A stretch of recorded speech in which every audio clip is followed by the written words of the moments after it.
முருகன் பக்தர்கள் அனைவருக்கும் அன்பு வணக்கங்கள். என் அன்பு குழந்தையே, உன் துணையின் செல்போனில் ஒரு தவறான எண் இருக்கின்றது. அந்த பெயர் என்னவென்று நான் சொல்கின்றேன்.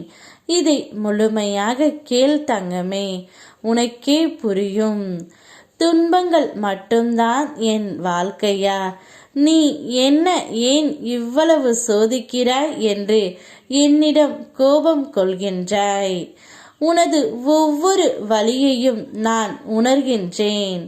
நீ என்னை எவ்வளவு கோபித்தாலும் உனக்கு நன்மை மட்டும் செய்து கொண்டே இருப்பேன் தங்கமே.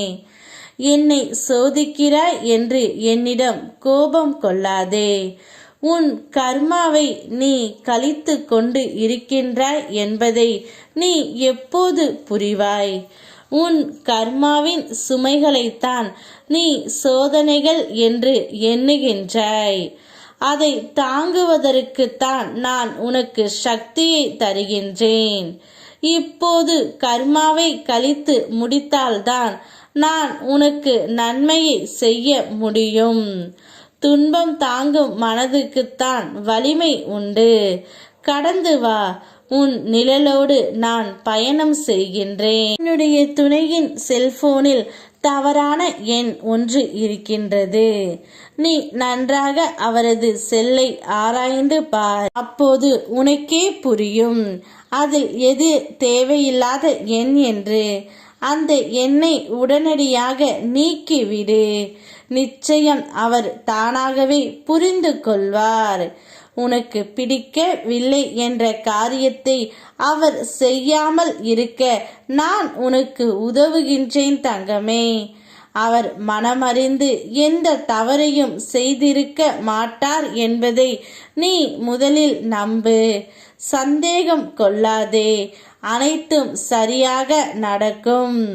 நீ முடித்து விட்டாய் என்று பல பேரை நினைத்து இருக்கலாம். அந்த தருணத்தில்தான் உன் வாழ்க்கைக்கான புதிய அத்தியாயம் ஆரம்பித்து இருக்கின்றது. இதை நீ உணர்ந்தும் இருக்கின்றாய். இருந்தும் சில நேரம் பதட்டம் அடைகின்றாய். நீ எப்பொழுதும் நேர்மறை எண்ணத்தோடு விடா முயற்சியை செய்து கொண்டே இரு. நீ முன்னே இழந்தது எல்லாம் மற்றவர்களுடைய அன்பிற்காக. இப்பொழுது உனக்கு கிடைப்பது எல்லாம் அப்பா முருகனின் அருட்கொடைகள். இழந்தது எங்கும் போய்விடவில்லை தங்கமே. வேறு ஒரு வடிவத்தில் உனக்கு தந்து இருக்கின்றேன். மகிழ்ச்சி கொள். உன்னிடம் பெற்றுக்கொண்டு உன்னை அவமதித்தவர்களுக்கு முன்னால் மறுபடியும் புதிய கோணத்தில் உன் வாழ்க்கை ஆரம்பமாக போகின்றது. மகிழ்ச்சியோடு தொடர்ந்து வா. உன் பின்னால் நான் இருக்கின்றேன். யாம் இருக்க பயமேன். ஓ முருகா.